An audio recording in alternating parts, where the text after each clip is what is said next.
ఏంటి శ్రేయా ఘోషల్ సైలెంట్ గా ఉంది, వెళ్ళలేదా ఇంకా ఏఆర్ రెహమాన్ని కలవడానికి?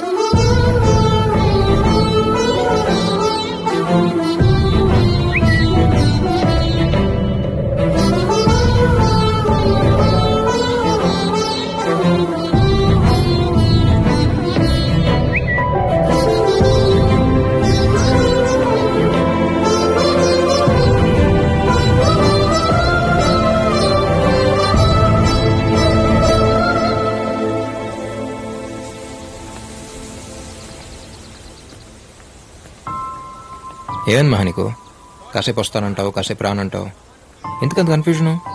నీకు రావాలనిపిస్తారా లేకపోతే లేదు? సింపుల్. నీకేదైనా సింపుల్లేలే, ఎందుకంటే నీకు నచ్చినట్టు నువ్వు ఉండగలుగుతున్నావు. అందరూ అలా ఉండలేరుగా. నా సిచ్యువేషన్ నుండి అప్పుడే అర్థం అవుతుంది. ఏయ్, ప్రాబ్లం ఏంటి చెప్పు, నా మీద పడతావేంటి? లేకపోతే ఏంటి? నేను పుట్టగానే నా పేరేం పెట్టాలని ఆలోచించడానికంటే ముందే పేరుకు ముందు డాక్టర్ ఉండాల్సిందే అని ఫిక్స్ అయిపోయారు. అన్నప్రాసన రోజు అన్నిటితో పాటు స్టెథోస్కోప్ కూడా పెట్టిన ఫ్యామిలీ మాది. నా బ్యాడ్ లక్ కాకపోతే అన్నిటిని కాదని స్ట్రైట్ గా వెళ్లి స్టెథోస్కోప్ ని పట్టుకున్నానంట. కర్మ కర్మ. ఇంట్లో ఆల్మోస్ట్ అందరూ డాక్టర్లు, ఇంజనీర్లే. Thank you. వాళ్ళ అదృష్టం కొద్దీ సచిన్ టెండూల్కర్, సానియా మిర్జా మా ఫ్యామిలీలో పుట్టలేదు. పుట్టుంటేనా సచిన్ ని ఇంజనీర్, సానియా మిర్జాని డాక్టర్ చేసేసిండే వాళ్ళు మా వాళ్ళు. వాళ్ళకి కావాల్సింది నేను డాక్టర్ అయి పేషెంట్ చేపట్టుకోవడం, కానీ సింగర్ అయి చేతో మైక్ పట్టుకుని ఒక్కసారైనా పాడాలన్నది నా కల. అభి, వాళ్ళకి నచ్చినట్టు నా లైఫ్ ఉండాలనుకోవడం తప్పనట్లేదు. బట్ బతికే నాకు నా లైఫ్ నచ్చాలిగా. Sometimes I hate myself. ఇంతకు ముందుకి ఇప్పటికి ఒకటే తేడా. ఇదివరకు ఇలాంటి సిచ్యువేషన్ వచ్చినప్పుడు నాలో నేనే అనేసుకుని నన్ను నేనే తిట్టేసుకుని సైలెంట్గా ఉండిపోయేదాన్ని. ఇప్పుడు చెప్పుకోవడానికి నువ్వు దొరికావు, అంతే. నాకు మ్యూజిక్కి రాసి పెట్టలేదు అభి. వదిలే. పద. ఎక్కడికి?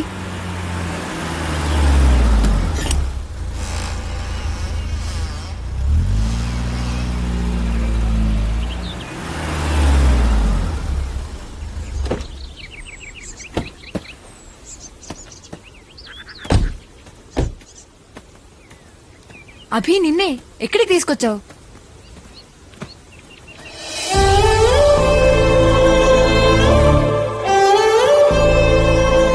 ఆరేళ్ళనుకుంటా మహా నాకప్పుడు. అమ్మ చనిపోయింది. చనిపోవడం అంటే ఏంటో కూడా సరిగ్గా తెలియదు. ఎక్కువ ఏడిస్తే తిరిగి వచ్చేస్తున్నామని తెలియదు తను. ఎప్పుడు బాధ అనిపించినా ఇక్కడికి వచ్చి ఏడ్చేవాడిని. అప్పుడు వచ్చాడు మహావాడు. నాకు వాడికి పెద్ద పరిచయం కూడా లేదు. నా బాధను అర్థం చేసుకునేంత వయసు కూడా కాదు వాడిది. జస్ట్ ఫ్రెండ్ అంతే. ఏడుస్తున్న నా దగ్గరికి వచ్చి నన్ను చూసి నా చేయి పట్టుకుని అప్పుడు దాకున్న బాధలోంచి బయటికి తీసుకొచ్చాడు.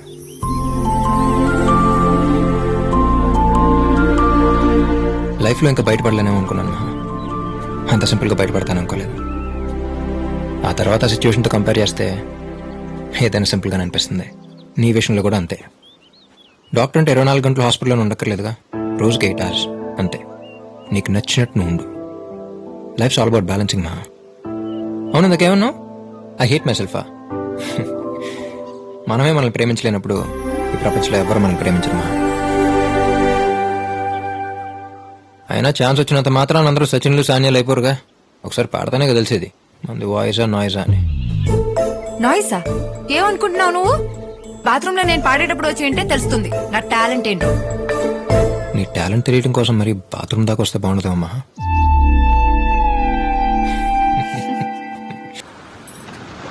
నీ బియర్ అయ్యేలోపు నిన్ను కొన్ని క్వశ్చన్స్ అడగొచ్చా? బియర్ విత్ అబియా? అడుగు. నీ ఫ్రెండ్స్ దగ్గర నీకు నచ్చని విషయం ఏంటి?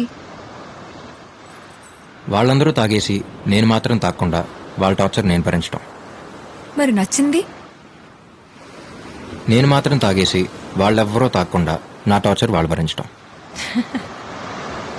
ఫ్రెండ్కి బెస్ట్ ఫ్రెండ్కి తేడా ఏంటి? మన గతంలో జరిగిన కథలు చెప్తే వినేవాడు ఫ్రెండ్, కానీ ప్రతి కథలో ఉండేవాడు బెస్ట్ ఫ్రెండ్. నీ భాషలో చెప్పాలంటే మనం హాస్పిటల్ అడ్మిట్ అయినప్పుడు ఒంట్లో ఎలా ఉందరా అని అడిగేవాడు ఫ్రెండ్, నర్స్ ఎలా ఉందరా అని అడిగేవాడు బెస్ట్ ఫ్రెండ్. అభి మంచి ఫామ్ లో ఉన్నట్టున్నావు. ఏదో బేర్లో. మరి బెస్ట్ ఫ్రెండ్ కి లవర్ కి మన పక్కన ఒకరు ఉంటే బాగుంది అనిపిస్తే బెస్ట్ ఫ్రెండ్, మన పక్కన ఒకరు లేకపోతే ఉండలేమనిపిస్తే లవర్. నేను ఎవరైనా లవ్ చేస్తే తన దగ్గర నుంచి నువ్వు ఎక్స్పెక్ట్ చేసేదేంటి? ఏడవటం. ఏంటి? ఏడవటం. ఈ నవ్వు, కోపం, ఇష్టం ఇవేమైనా యాక్ట్ చేయొచ్చు, కానీ ఏడవటం మాత్రం యాక్ట్ చేయలేం. మన కోసం ఒకరు ఏడుస్తున్నారంటే ఈ ప్రపంచంలో అందరికంటే ఎక్కువ వాళ్ళు మనల్ని ప్రేమిస్తున్నట్టు. మరి నువ్వు ఎప్పుడైనా ఏడ్చావా? మనకింకా అదృష్టం కలగలేదు. డోంట్ వరీ, తొందరలోనే ఏడుస్తావు. నువ్వు నా లైఫ్లోకి రావడం అన్నది ఇట్ మీన్స్ అ లాట్. ఫ్యామిలీని కన్విన్స్ చేస్తానా లేక డాక్టర్గా మాత్రమే కంటిన్యూ అవుతానా తెలియదు, కానీ రేపు నా ఫ్యూచర్ ఏదైనా మ్యూజిక్ని మాత్రం వదలను. బయలుదేరదామా? నాకు మహా మీద ఎలాంటి ఫీలింగ్స్ అయితే ఉన్నాయో తనకి నా మీద నుంచి అలాంటి ఫీలింగ్స్ ఉన్నాయనిపించింది. వాసు గారితో మాట చెప్పి ప్రపోజ్ చేసేద్దాం అనుకున్నాను.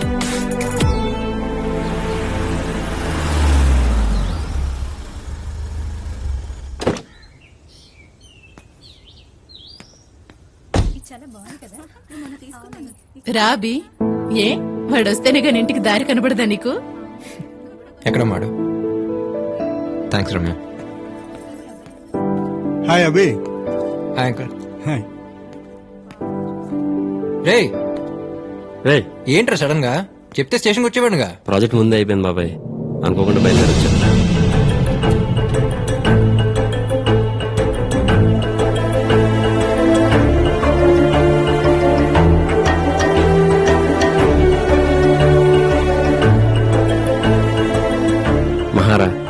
మహా అభి నా బెస్ట్ ఫ్రెండ్.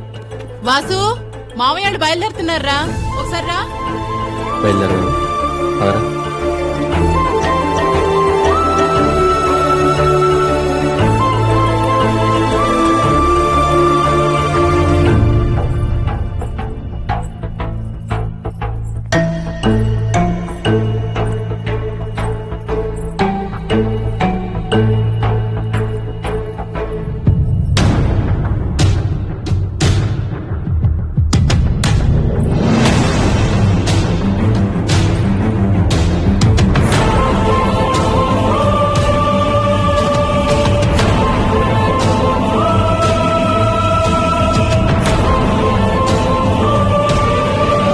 ఎలాగో ఆడికి 2 నెలల్లో ఉద్యోగం వచ్చేస్తుంది. ఆ మాట అది అనేసుకుంటే 2 వైపులా వెతకడాలుండవుగా. ఏమంటావరా? నీకు ఇంకేం పనిలేదా బామ్మ? ఇంతకంటే ఈ వయసులో ఇంకేం పని ఉంటుంది? ఆ? చెప్పేందుకు ఏం జరగలేదురా. లాస్ట్ ఇయర్ పెళ్లికి వెళ్ళాను కదా ఇంట్లో వాళ్ళతో, మహా వాళ్ళ అన్నైతే. చాలా రోజుల తర్వాత మళ్ళీ తనని అక్కడే చూశాను. అప్పుడెప్పుడో వచ్చిన మిస్అండర్స్టాండింగ్ వల్ల మాటలే మా ఫ్యామిలీస్ మధ్య. ఆ పెళ్ళిలో మా బామ్మ ఎమోషనల్ పర్ఫార్మెన్స్కి అందరూ సరెండర్. ఆ తర్వాత అకేషనల్గా ఫ్యామిలీస్ కలవటం, మాట్లాడుకోవటం ఇలా చాలా జరిగాయి. మహాన్ చూసిన తక్కువ సార్లు, మాట్లాడుకుని చాలా తక్కువ మాటలు. కానీ ఎందుకో తెలియదు, తను నాకు బాగా నచ్చింది. తన గురించి నాలో నేను ఎలా అనుకోవటం తప్ప ఇలా అనుకుంటున్నాను మహాకి ఏమాత్రం తెలియదు. లక్కో గాడ్స్ గ్రేసో నౌ ఎవ్రీథింగ్ లుక్స్ పాజిటివ్. నా విషయంలో ఇద్దరు ఫ్యామిలీస్ చాలా హ్యాపీ. నా అలాంటి ఆలోచన తనకే ఉంటే అసలు ప్రాబ్లం లేదురా. బట్ తన మనసులో ఏముందో తెలియాలిగా. చూద్దాం. సర్లే, నా సంగతి అలా ఉంచి నువ్వు లవ్లో పట్టవేంట్రా? ఎవరా అమ్మాయి? నా పరిచయం చేయవా?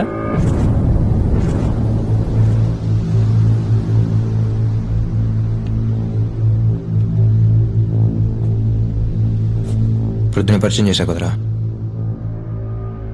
నేను లవ్ చేస్తుంది మహాన్.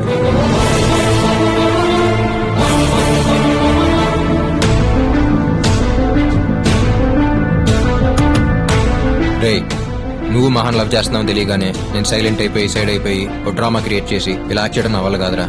పైగా నీతో నేను ఫేక్గా ఉండలేను. అయినా ఒక అమ్మాయి అందంగా ఉందంటే 2-3 వెంట పట్టడం కామన్. తనకు నోకే చేయగానే మిగతా వాళ్ళు సైలెంట్ అయిపోట్లా. ఇది అంతే. కాకపోతే ఏంటంటే ఇక్కడ ఇద్దరం ఫ్రెండ్స్ అయ్యాం, అంతే తేడా.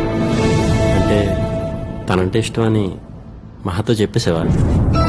ఏయ్, ఏదైనా ఫస్ట్ నీకే కదరా చెప్తాను. తనకు నేనంటే ఇష్టం అని తెలుసు, కానీ అది లవ్ అని కాన్ఫిడెంట్గా నేనే చెప్పలేనురా. ఇంచుమించు ఇద్దరు సిచ్యువేషన్ ఒకటే.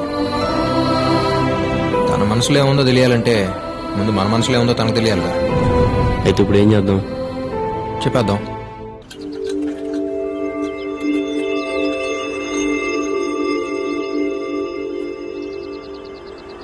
అలా క్యాపుచినో. Okay sir. నాకు అదే.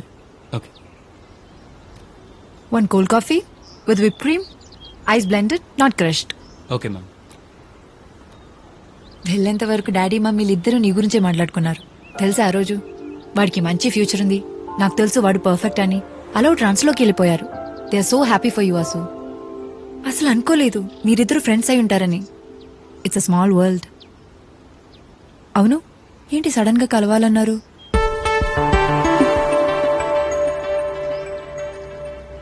ఓ వారం, నెల ఆ తర్వాతనే చెప్పాలనుకుందే మహా. కానీ ఇప్పటికిప్పుడు ఇలా చెప్పాల్సి వస్తా అనుకోలేదు. నేను వీడు ఫ్రెండ్స్ కాకపోయి అంటే అసలు ఈ ప్రాబ్లం వచ్చేదే కాదు. కానీ ఇద్దరు ఫ్రెండ్స్ కాబట్టి మా ఇద్దరి మధ్య ఏ ప్రాబ్లం రావడం మాకు ఇష్టం లేదు. సో సో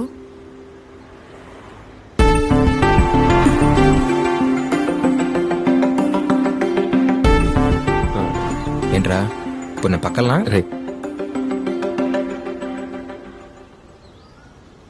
మహా, ఎప్పుడైతే వీడు నేను మీ అన్నయ్య పెళ్ళి చూశాడో అప్పుడే ఫ్లాట్. నీకోసం గుండెలో గుడి, చర్చు, మసీదు అన్నీ కట్టేశాడు. మామూలుగా ఈడు ఒక అమ్మాయి గురించి మాట్లాడటం ఇప్పుడు వినలేదు. అలాంటిది ఎంత ఫీల్ అయి మాట్లాడింది ఫస్ట్ టైం నీ గురించి. బయటికి చెప్పట్లేదు కానీ హీ లవ్స్ యు లాట్.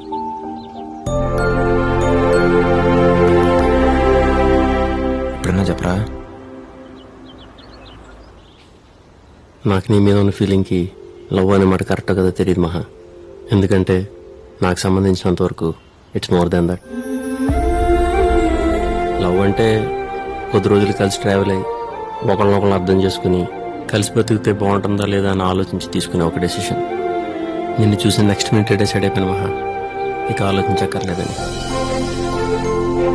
ఇంట్లో వాళ్ళు ఎవరిని చెప్తే వాళ్ళనే చేసుకుందాం అనుకుని నేను పెళ్ళంటూ చేసుకుంటే మహానే చేసుకుంటాను ఇంట్లో ధైర్యంగా చెప్పేంతగా నచ్చేసాం.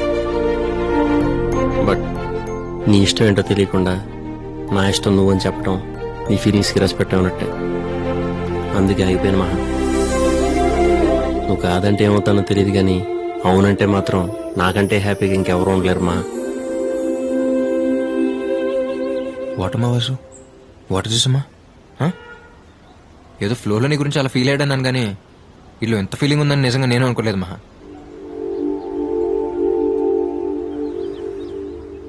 నాకు మా ఫ్రెండ్షిప్ తప్ప ఇంకో ప్రపంచం తెలియదు మహా. లైఫ్లో అన్నిటినీ క్యాజువల్గా తీసుకునే నేను సీరియస్గా తీసుకుంది వీడిని, తర్వాత నిన్నే. మనం అలా యాక్సిడెంట్తో కలవటం, ఇద్దరికి మ్యూజిక్ ఇష్టం అవటం, ఈ ట్రావెల్లో నాకే తెలియకుండా కనెక్ట్ అయిపోవడం, ఇదంతా నాకు కూడా కొంచెం కొత్తగా అనిపించింది. వీడు వచ్చాక వీడితో మాట్లాడి నీతో చెప్దాం అనుకున్నాను, కానీ ఇలా వీడితో పాటు నీకు చెప్పాల్సి వస్తా అనుకోలేదు. జనరల్గా ఒక అమ్మాయిని చూడటం, వెంటపడటం, తనే లైఫ్ అనుకుని బతికేయడం, ఇదంతా టైం వేస్ట్ అనిపించేది. కానీ ఎప్పుడైతే నిన్ను చూశానో నీకోసం ఎంత టైం అయినా వేస్ట్ చేసి అనిపించింది. మనకు ఒకరు ఎంత నచ్చారో చెప్పగలిగితే అది ఇష్టం. ఎంత ఇష్టం అని చెప్పలేకపోవడమే ప్రేమ. చెప్పలేనది ప్రేమ నాకు అంటే ఐ లవ్ విత్ యూ. నువ్వు అవునన్నా కాదన్నా రేపు నా ఫ్యూచర్ ఏదైనా you'll always be A part of my life.